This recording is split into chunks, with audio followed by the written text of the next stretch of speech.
Assalamualaikum warahmatullahi wabarakatuh. Saya Isna Khairunisa dari kelas MD D1 ingin menyampaikan resume PPKN dari materi 1 sampai materi 4 guna memenuhi tugas UTS. Baik, materi yang pertama dengan materi Pancasila sebagai nilai-nilai dasar kehidupan berbangsa dan bernegara Republik Indonesia. Pertama, kita akan membahas pengertian nilai, moral, dan norma. Pengertian nilai. Nilai adalah sesuatu yang berasal dari akal pikiran manusia dan juga merupakan hal yang alami, mengarahkan manusia dalam setiap tindakannya. Nilai ini pada dasarnya tidak memiliki wujud yang jelas karena nilai ini berhubungan dengan hati nurani yang ada pada diri seseorang yang bisa membuat seseorang melakukan tindakan yang bermanfaat. Pengertian moral. Moral merupakan sesuatu yang digunakan oleh manusia untuk membatasi tingkah lakunya. Moral ini akan membantu manusia untuk mengidentifikasi hal yang baik dan hal yang buruk. Sedangkan pengertian norma, suatu aturan yang dibuat dan juga disetujui dalam masyarakat. Norma ini memiliki sifat yang mengikat karena akan ada sanksi yang diberikan kepada para pelanggar norma. Baik, selanjutnya kita akan membahas makna lambang Pancasila. Yang pertama, bintang emas merupakan simbol sila pertama. Dalam Pancasila berbunyi Tuhanan Yang Maha Esa. Lambang bintang tersebut memiliki makna sebagai sebuah cahaya, yaitu yang dipancarkan oleh Tuhan Yang Maha Esa kepada umat manusia. Yang kedua, rantai emas adalah bahwa setiap manusia saling membutuhkan dan perlu bersatu sehingga bisa menjadi satu sistem yang kuat, mengakui serta memperlakukan setiap orang dengan adil dan setara sesuai hak dan kewajiban asasi manusia.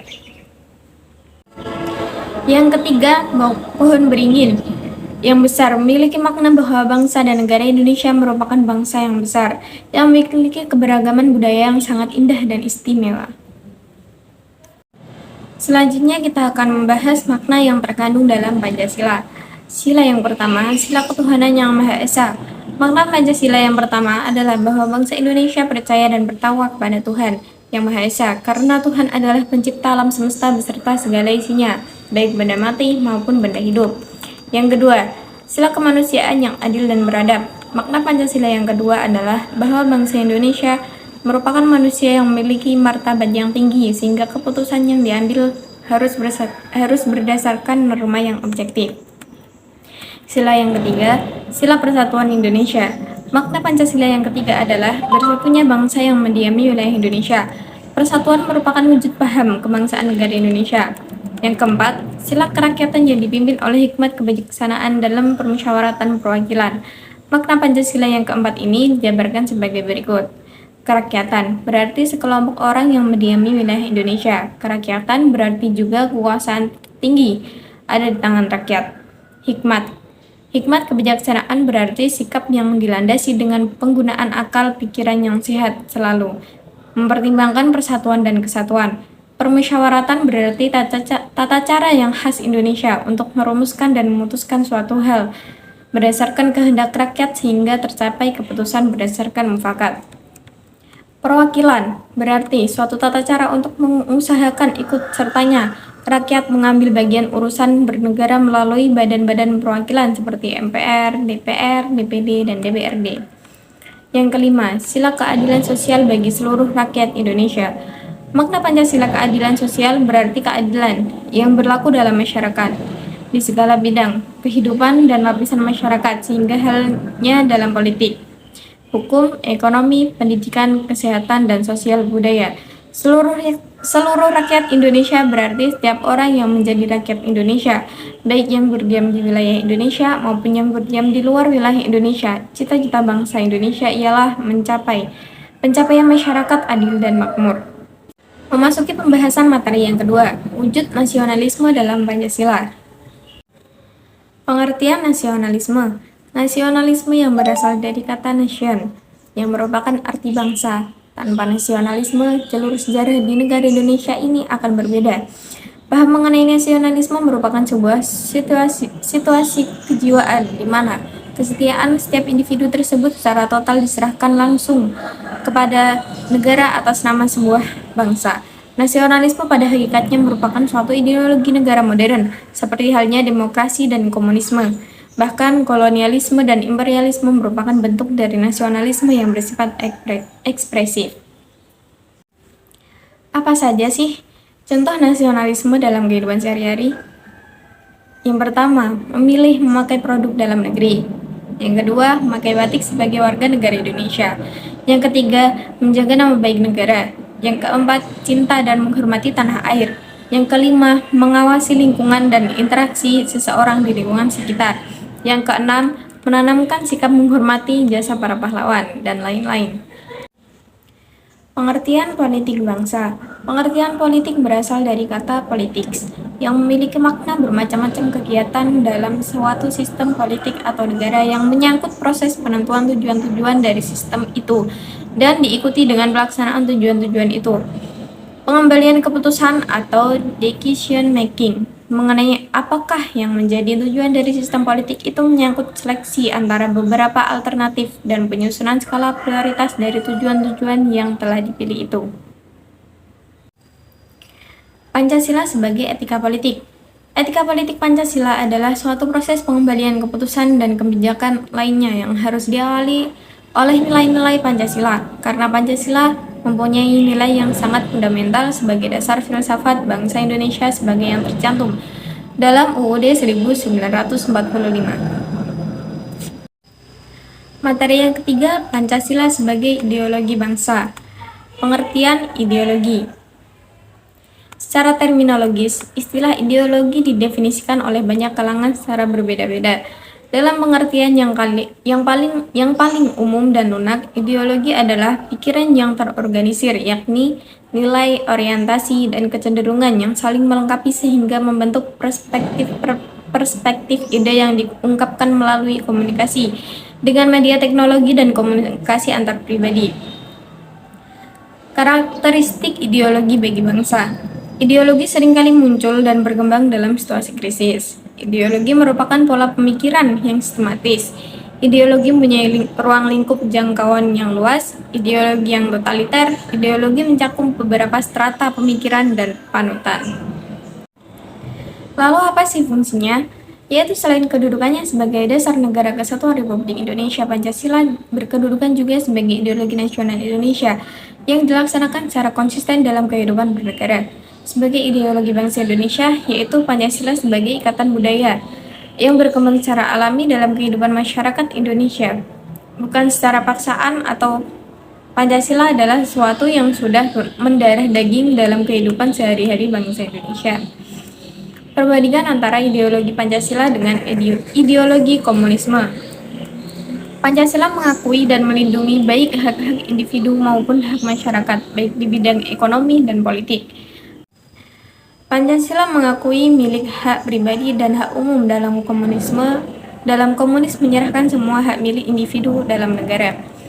Pancasila mengakui secara baik kolektivisme maupun individualisme, sedangkan komunis hanya mengakui kolektivisme. Pancasila bukan hanya mengembangkan demokrasi politisi semata, seperti dalam ideologi liberal kapitalis, tetapi juga demokrasi ekonomi dengan akses kekeluargaan. Pancasila memberikan kebebasan individu secara bertanggung jawab selaras dengan kepentingan sosial. Materi yang keempat, hubungan antara nilai-nilai Islam dan Pancasila. Peran Pancasila dalam membangun negara demokratis.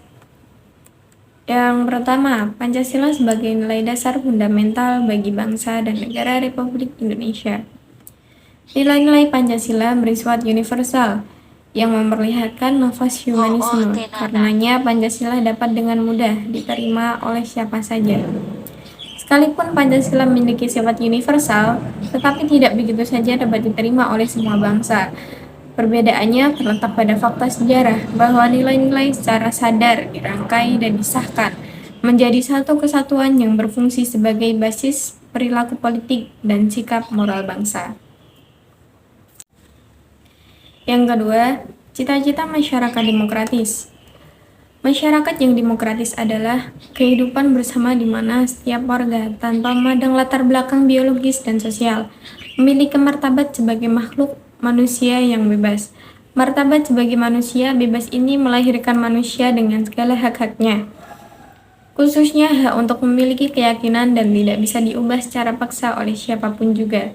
Dalam masyarakat demokratis, lahir kesadaran bahwa kekuasaan akan aman apabila berada di tangan rakyat sendiri.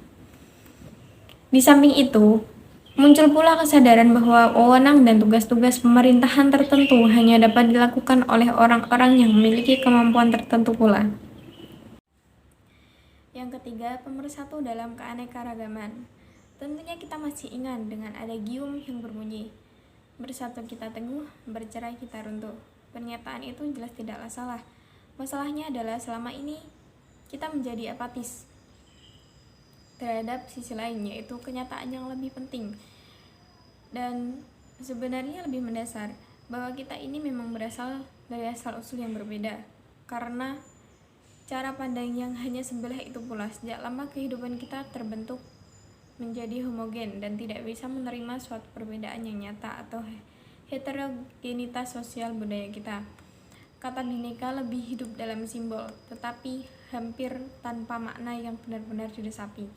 Kita memperoleh pelajaran tentang suatu hakikat yang sesungguhnya telah ada sejak paham kebangsaan itu ditebar di tanah air kita.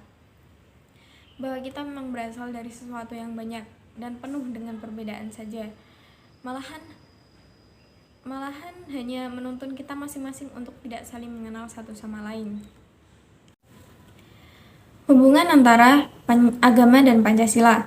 Hubungan Pancasila dan agama dalam Negara Kesatuan Republik Indonesia dengan sila ketuhanan yang Maha Esa menegaskan bahwa negara Indonesia bukan negara yang berdasarkan suatu agama tertentu dan bukan pula negara yang memisahkan agama dan negara.